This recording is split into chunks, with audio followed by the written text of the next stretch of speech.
예, 안녕하세요. 이번 시간에는 매매 계약이 이행 중인 부동산이 있을 경우에 상속 재산가액을 어떻게 산정하는지 그 문제에 대해서 살펴보겠습니다.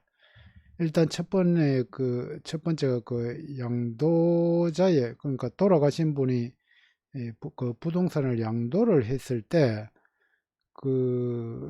가령요 예를 들면은, 그러니까 돌아가시기 전에 이제 계약을 25억에 하고 계약금 4억 받고 중도금 8억까지 받았는데 중간에 돌아가셨어요.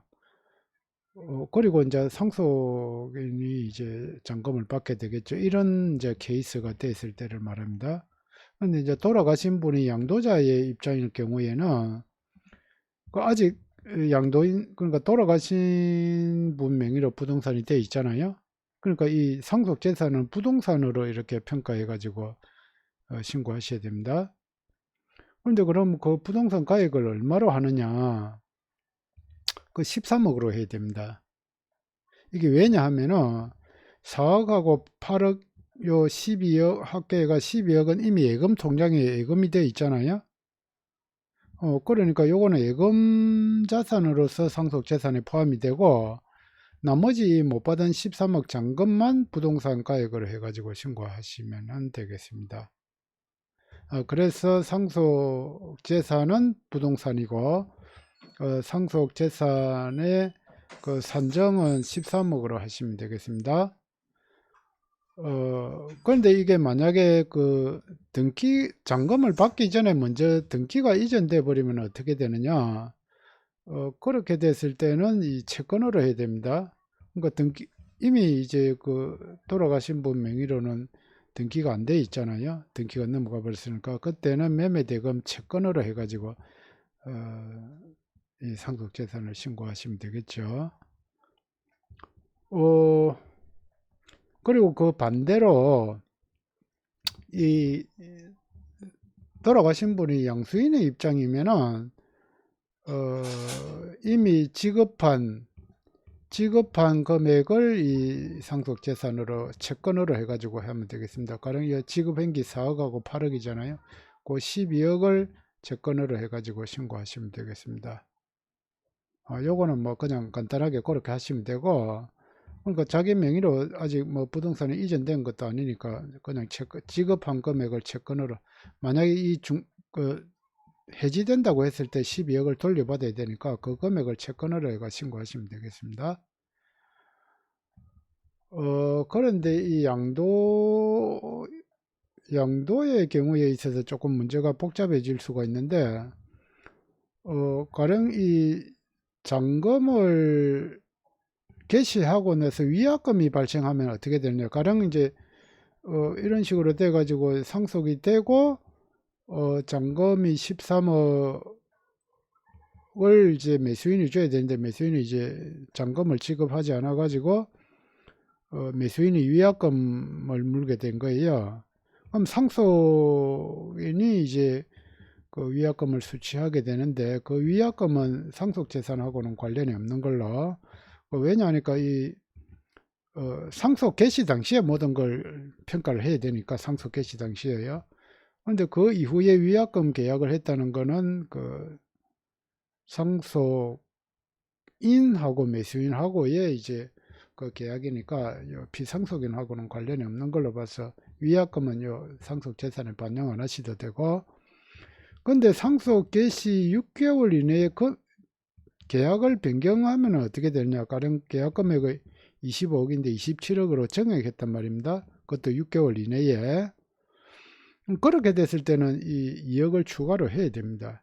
변경 금액 기준으로 총 계약 금액에서 이미 돌아가시기 전에 받은 금액을 뺀 걸, 그때는 변경 금액 요걸 반영해 주셔야 돼요. 상속 재산에. 음, 어, 그리고 이제 그러면 이제 비상속인 명의에서 매수인 명의로 바로 이렇게 등기가 이전된다 하더라도 상속인은 취득세 납세 의무가 있습니다. 지방세 취득세 납세 의무가 있고, 또 양도소득세 납세 의무도 있습니다. 근데 양도소득세 납세 의무는 뭐 양도세는 뭐 안 나온다고 보셔야 되겠죠. 그런데 이제 이게 부동산을 13억으로 했다 해서 취득가액이 13억이 되는 건 아니고 그 계약서를 그 증빙으로 해가지고 요거 전체 요 25억을 취득금액으로 하고 양도금액도 25억이니까 양도소득세는 없는 것으로 그렇게 하시면 되겠고, 그러면 이 기수령한 모든 지금 양도자 입장에서 이야기하는 겁니다.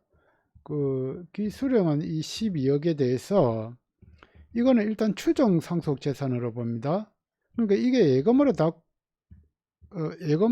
이 통장에 잔액이 있으면은 뭐 추정 상속 재산을 검토할 필요가 없는데, 가령 예금이 됐다가 또 지출을 해버렸다든지, 또는 아예 예금이 안 되고 그 상속 재산에서 사라져 버렸다든지, 그러면 이제 돌아가시기 전 1년 이내에 2억, 2년 이내에 5억의 재산이 있었는데 없어졌거나, 받을 게 있었는데 없어졌을 때는 그 상속인이 소명하지 못하면 추정 상속 재산으로 봐가지고 수정 상속 계산 규정에 따라서 그 상속 재산에 포함하기로 되어 있습니다. 그 추정 상속 재산에 대해서는 다음에 한번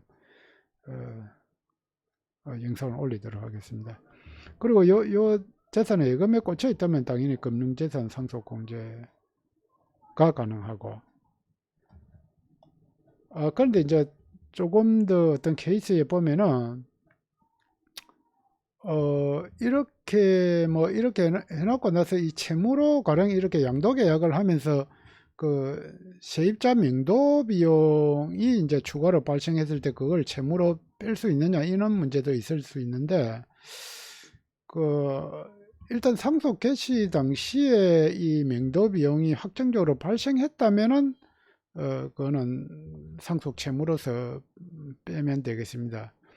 그러니까 이 계약할 때 명도 비용을 명시를 해가지고 계약서에 명시가 돼 있다든지, 또는 그 세입자하고 그 명도 비용에 관해서 계약이 돼 있다면은 이 상속 채무로 빼시면 되는데,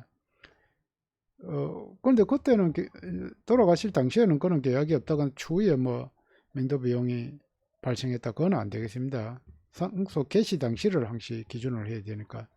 그런데 이제 기존에 돌아가시기 전에 명도 비용을 가령 뭐 2억으로 해놨다가 이 추가로 나중에 뭐 3억 4억이 나갔다, 그건 안 되겠죠. 어쨌든 상속 개시 당시에 그게 명시되어 있고, 그 재산을 보시면은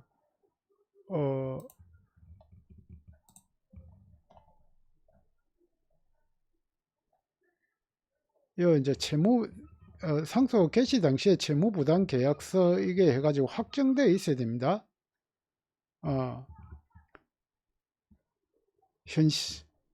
확정되어 있는 채무만 공제가 가능합니다. 그래서 상속 개시 이후에 추후로 발생한 그 명도 비용 등은 상속 채무로 해당하지 않습니다. 그거는 잘 판단하셔가지고 상속 재산을 반영하시면 되겠습니다. 어쨌든 매매 계약 이행 중일 때 이행 중인 부동산에 대해서 상속 재산을 어떻게 산정하느냐, 그에 대해서 살펴봤습니다. 예, 이상 도움이 되셨다면 좋아요, 구독부터. 예, 감사합니다.